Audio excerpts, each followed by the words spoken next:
नमस्कार दोस्तों, मैं डॉक्टर विनीता पांडे एक बार फिर आपके बीच में उपस्थित हूँ। और आज हम बात करने वाले हैं कि एनोवा क्या होता है। वास्तव में एनोवा को हम प्रश्न विश्लेषण या चरिता विश्लेषण कहते हैं।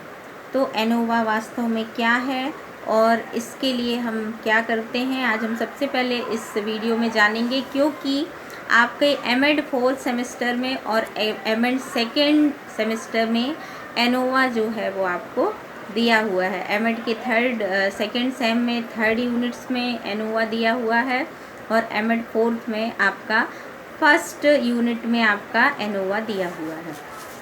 तो हमें ये जानना ज़रूरी है कि प्रश्न विश्लेषण या एनालिसिस ऑफ वेरिएंस क्या है। इसका पूरा नाम एनोवा है, किसने रखा, कहाँ से एनोवा का कॉन्सेप्ट आया है, इसके बारे में हम बात करेंगे। तो प्रसरण विश्लेषण जो होता है, प्रसरण अंकों के औसतांक के लिए दिए गए विचलनों के वर्गों का औसतांक मतलब मीन होता है। इसके विश्लेषण की विधि सबसे पहले हमको आर ए फिशर 1921 में इन्होंने इसकी परिभाषा दी थी और इसको सबसे पहले यूज़ किया था।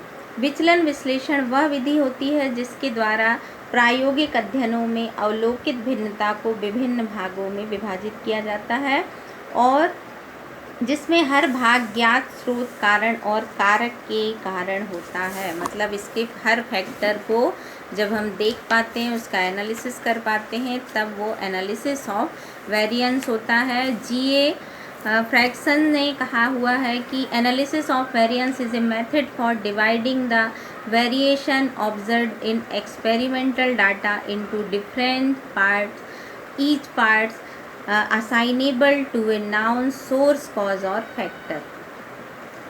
अब इस विधि के द्वारा हम क्या क्या कर सकते हैं, तो हम विभिन्न कारणों से उत्पन्न जो प्रसरण होता है या चरिता होती है उसका हम मूल्यांकन करते हैं और हम ये देखते हैं कि क्या कोई प्रसरण शून्य परिकल्पना की आशा से अधिक है क्या।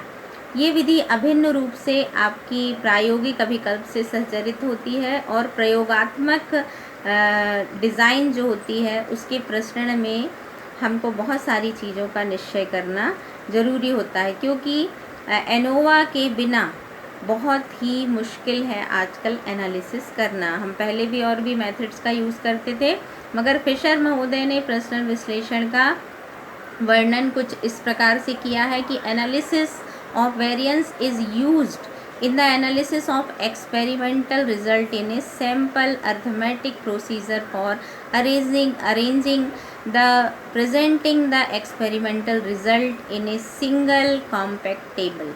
मतलब इस विधि का प्रारंभिक यूज जो था वो कृषि के क्षेत्र में किया गया था।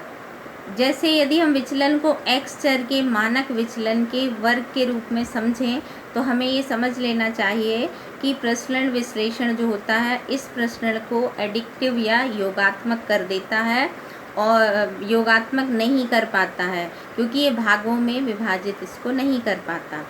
तो ये विधि जो होती है वो वास्तव में वर्गों के योग को योगात्मक भागों में विभाजित कर देती है और इनका प्रयोग जो होता है वो आंकड़ों की महत्वशीलता के परीक्षण के लिए किया जाता है। जैसे यदि हम सरलतम रूप में कहें तो एनोवा क्या है, तो प्रसरण विश्लेषण जो होता है विभिन्न आंकड़े जो होते हैं, विभिन्न डाटा जो होता है हमारा, उसके औसतांकों के अंतर की महत्वशीलता का परीक्षण करने के लिए हम करते हैं।